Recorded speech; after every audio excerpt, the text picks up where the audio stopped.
Voltamos, agora vamos continuar a resolução de exercícios rapidinho. Já tá acabando a nossa aula, tá? Então vamos lá, próxima questão. Apesar do planeta Terra estar coberto por 70% de água, menos de 3% dessa água é considerável próprio para o consumo humano. Mesmo a água considerada própria, ela deve passar por um processo para garantir a potabilidade adequada. Assinale a alternativa que contém os benefícios do tratamento da água para se tornar potável. Letra A. A água se torna cristalina, sem odor e incolor. Letra B. Previne doenças, aumenta a expectativa de vida, garante a segurança e o bem-estar e incentiva os hábitos de higiene.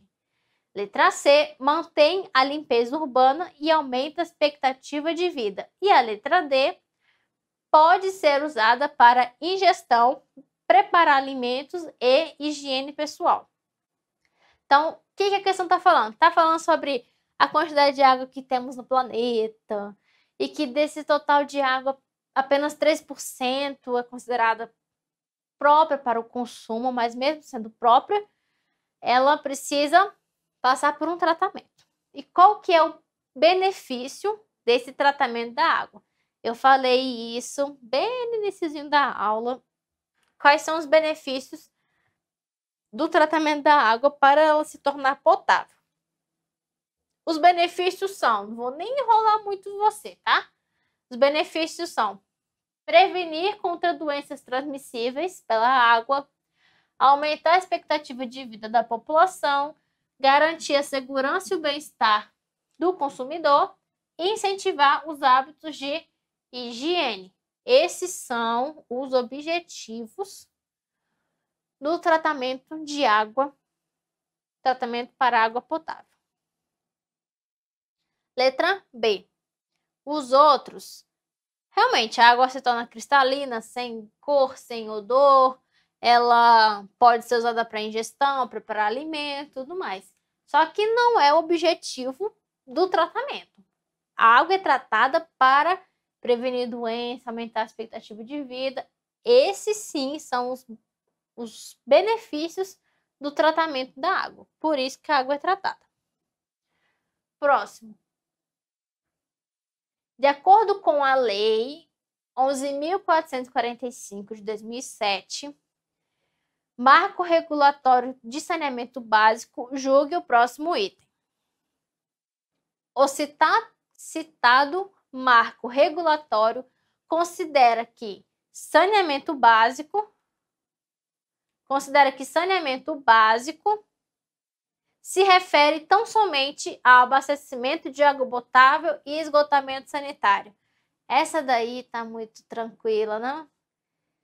De acordo com a lei, olha, a lei caindo em prova, como ela é cobrada em prova. De acordo com a lei 11.445, saneamento básico é somente abastecimento de água potável e esgotamento sanitário? Opa, foi todo ao contrário. Não, temos a limpeza urbana e drenagem de resíduos sólidos, temos a drenagem das águas pluviais também, não é mesmo? Não é só água potável e esgotamento sanitário. Próxima questão. De acordo com a lei que estabelece as diretrizes nacionais para o saneamento básico, a definição dos parâmetros e padrões de potabilidade da água, bem como o estabelecimento de procedimentos e responsabilidades relativos ao controle e vigilância da qualidade da água para o consumo humano, são de responsabilidades de, letra A, Ministério da Saúde, letra B, Ministério do Trabalho e Previdência Social, letra C, Ministério de Minas e Energias, letra D, Secretaria Municipal de Abastecimento e a letra E, da Secretaria de Saúde. Ah, professora, a senhora não falou isso na aula, a senhora tá com essa mania de colocar questão que não falou na aula. Não, professora, não, para com isso. Falei sim. E eu ainda escrevi aqui bem no cantinho assim, ó. Eu escrevi bem aqui no cantinho assim, eu fiz assim, ó. escrevi desse jeito. Ainda falei que o Ministério da Saúde publicou uma portaria que fala sobre os padrões, os parâmetros de qualidade da água. Ah, a senhora falou isso numa questão. Eu falei. Ah, a professora não explicou direito isso. Na nossa aula em PDF, você tem tudo isso. Eu tô aqui para te direcionar, te dar uma base para quando você for ler, principalmente a legislação, você não ficar muito confuso. Porque se eu te der só a legislação para ler, você ia ficar muito confuso. Então, quem é responsável por fazer essa definição dos parâmetros e padrões de potabilidade de água, falou de definição de parâmetros e padrões, Ministério da Saúde. Nem precisa bater cabeça, nem precisa ficar com dor de cabeça pensando, ai, será que é a Minas e Energia? Mas ó, eu acho que é o abastecimento, eu acho que esse Secretaria Municipal de Abastecimento. Não, não é Secretaria Municipal de Abastecimento, não é Secretaria de Saúde, não é Previdência Social, é o Ministério da Saúde. Lindo e maravilhoso que define os padrões e os parâmetros de potabilidade de água. Pronto. Ah, professora, para a senhora é fácil, que a senhora dá aula desse assunto. Eu sei a mesma quantidade que você. Do assunto, eu sei a mesma quantidade. Vamos lá. Próxima questão. De acordo com a Lei 11.445, Marco Regulatório de Saneamento Básico, julgue o próximo item. Os princípios fundamentais da prestação de serviço público de saneamento básico incluem a universalização do acesso e o controle social. Outra questãozinha que eu vou te provar que você tem que saber, estudar, marcar coraçãozinho, escrever seu nome lá, escrever saneamento básico. Fazer assim, saneamento básico. Fazer coraçãozinho, marcar bonitinho, estudar bonitinho. São os princípios fundamentais da lei 11.445. Eu coloquei os pontos da legislação e falei quais eram os pontos importantes. Princípios fundamentais é importante. E são super simples, tá? Princípio fundamental da prestação de serviço público, universalização e controle social. Ou seja, todo mundo tem acesso, tem o direito de acesso ao serviço de abastecimento de água potável e esgotamento sanitário. É universal, independente de classe social, de idade, de sexo, de etnia, de nada.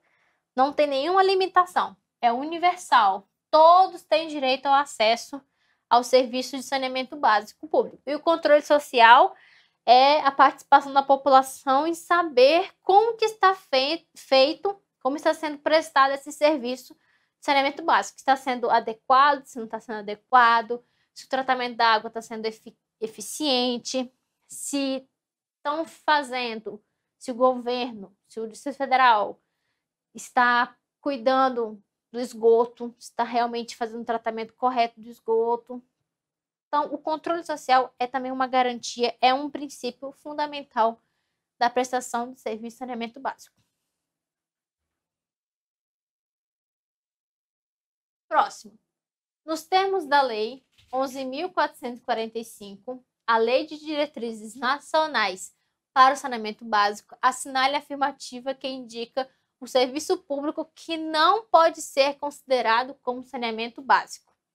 Letra A, esgotamento sanitário. B, administração dos recursos hídricos. C, manejo das águas pluviais urbanas. E D, limpeza urbana. Você não lembra quais são os serviços de saneamento básico? Então vamos lá. Vou te mostrar.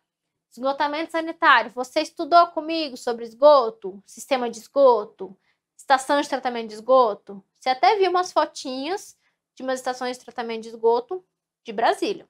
Você estudou isso? Estudou. A nossa aula foi só sobre saneamento básico, certo? Beleza. Você estudou comigo na nossa aula sobre administração dos recursos hídricos? administração dos recursos hídricos. Não, nós não estudamos sobre isso. Nós estudamos sobre manejo de águas pluviais urbanas. Sim, eu até coloquei umas fotinhos de alguns alagamentos que acontecem devido à falta desse manejo. Estudamos. Limpeza urbana. Ai, professor, eu não lembro. Vou escrever uma sigla aqui, ó. Você lembra dessa sigla? O que significa? É o nome da empresa que presta o serviço de limpeza urbana em Brasília, que é o Serviço de Limpeza Urbana, o SLU. Não sei como é que fala. SLU. Então, nós estudamos sobre limpeza urbana. Considerando os serviços públicos de saneamento básico, qual dessas alternativas não é considerado um serviço de saneamento básico? A administração de recursos hídricos não é considerado saneamento básico. Letra B é a nossa resposta. Próxima questão. Assinale a alternativa correta sobre o que é considerado prestação regionalizada nos termos exatos da Lei Federal 11.445, que estabelece diretrizes nacionais para o saneamento básico. Olha que legal! Uhul! Essa questão falou nos termos exatos, ou seja, exatamente como está na lei. Professora, como eu vou saber como está exatamente na legislação? Eu vou te falar aqui, ó. Olha que bonitinho. Lendo. Quanto mais você lê a legislação, a lei seca, mais você vai lembrar do que está exatamente escrito na legislação. Por isso essa aula. Essa aula te deu uma base para você entender a legislação. Beleza. Vamos ver. Prestação regionalizada. Prestação regionalizada é quando nós temos um prestador de serviço, uma pessoa que vai prestar o serviço de saneamento básico para um município ou mais de um município. Então, esse mesmo prestador está prestando o serviço de saneamento básico e abastecimento de água potável para mais de um município. Município A, município B e o município C. Eles precisam ter fronteira um com o outro? Não. Eu posso ter, ó, vou desenhar.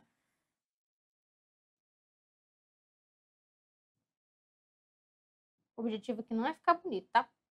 Ó, eu coloquei município A, B e C, certo? Beleza.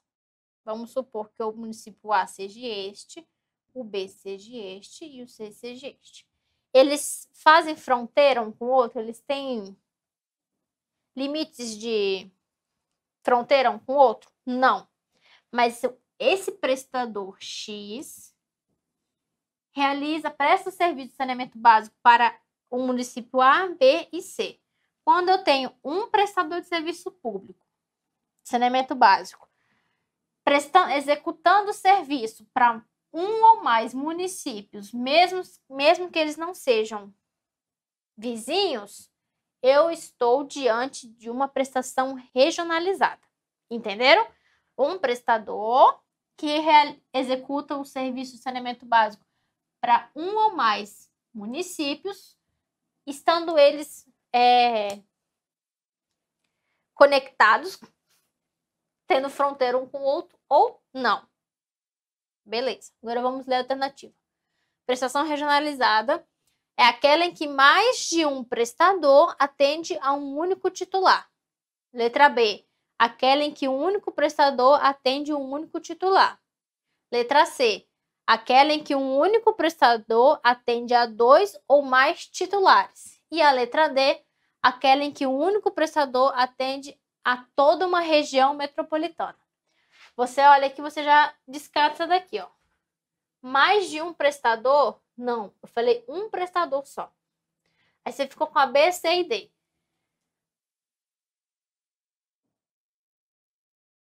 Prestação regionalizada é quando um único prestador executa, realiza os serviços para 2 ou mais titulares, 2 ou mais municípios, estando eles interligados ou não. Isso é prestação regionalizada. Como está exatamente na lei? A questão falou nos termos exatos da lei. Vamos ver como está exatamente na lei. Artigo 14.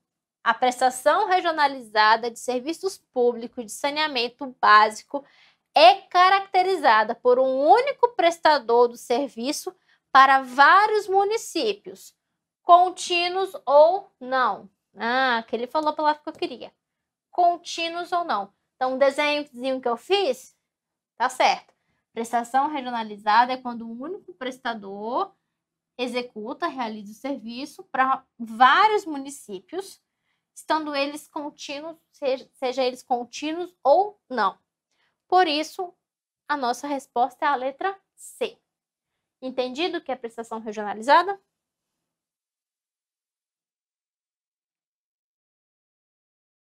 Última questão.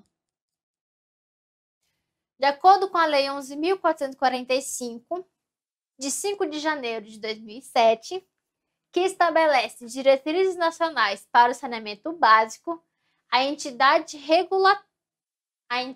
regulatória, no exercício de suas funções, possui autonomia. Aí você fala, ai, professora, o que é isso? Vou te dar só uma dica, tá? De tudo isso, a questão está falando de entidade regulatória. Aí, para você saber o que é uma entidade regulatória, você tem que ter uma noçãozinha de agência regulatória. Certo? Professora, a senhora não falou isso. Vou falar agora. Quais são? No exercício das funções de uma entidade regulatória, ela possui qual autonomia? A. Administrativa, orçamentária e financeira. B. Administrativa, mas não orçamentária nem financeira. C. Administrativa e orçamentária, mas não financeira. Letra D. Financeira, mas não administrativa nem orçamentária. E a letra E. Financeira e administrativa, mas não orçamentária. Vou te dizer uma coisa. Essa questão ela foi copiada e colada nos termos exatos da Lei 11.445. Exatamente. Só que aqui, a banca que fez essa questão, ela não teve muita criatividade não, tá? Ela pegou as 3 palavrinhas que estão lá na legislação, colocou numa resposta, em alguma das alternativas ela colocou as 3 autonomias que a entidade regulatória possui, e nas outras alternativas ela faz assim, ó, esse sim, esse não, esse não. Ela fez quase uma análise, quase usou matemática para fazer isso aqui. Aí colocou este não, este sim, este não. Agora, este não, este não, este sim. E aí falta mais qual? Falta mais nenhum. Foram 4 alternativas. Não tem mais uma alternativa. Sim, sim e não. Ela fez praticamente isso, tá? A entidade regulatória, ela, ao exercer as suas funções, ela possui autonomia administrativa, orçamentária e financeira. Ela possui as 3 autonomias: administrativa, orçamentária e financeira. Agora que você sabe, olha as outras alternativas. Administrativa, mas não orçamentária nem financeira. Administrativa, orçamentária e não financeira. Financeira, mas não administrativa nem orçamentária. A questão só faz assim, ó. Não, sim, sim. Sim, não, sim. Sim, sim, não. Ela só fez isso. Mas tá. A nossa questão, o gabarito é a letra A. A entidade regulatória, no exercício de suas funções, possui autonomia administrativa, orçamentária e financeira. Nós finalizamos a nossa aula. deixei aqui meu Instagram. Não costumo ficar postando muita coisa, mas de vez em quando eu coloco alguma coisa, alguma dica, algum trecho de aula. Às vezes eu converso. E o meu e-mail, caso você queira entrar em contato comigo também, ou pelo e-mail ou pelo Instagram. Como prometido, no meio da aula, eu falei o porquê é muito mais importante você estudar a legislação, no caso a Lei 11.445, relacionada ao assunto do saneamento básico. Por quê?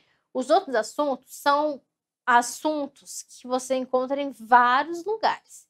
Então, você vai encontrar falando de abastecimento de água em N sites, em N materiais, em N livros, em muito lugar.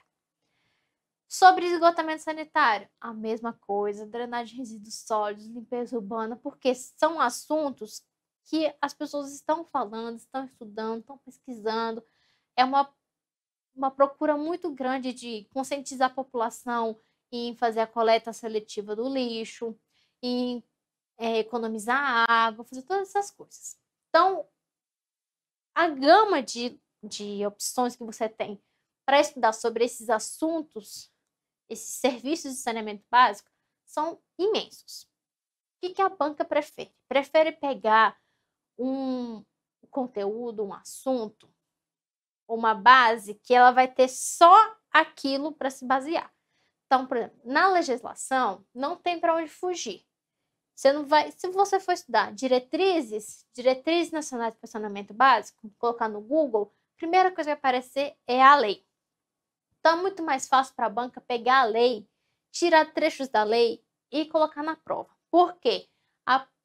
A banca não quer que você, nem ninguém, faça um recurso contra alguma questão.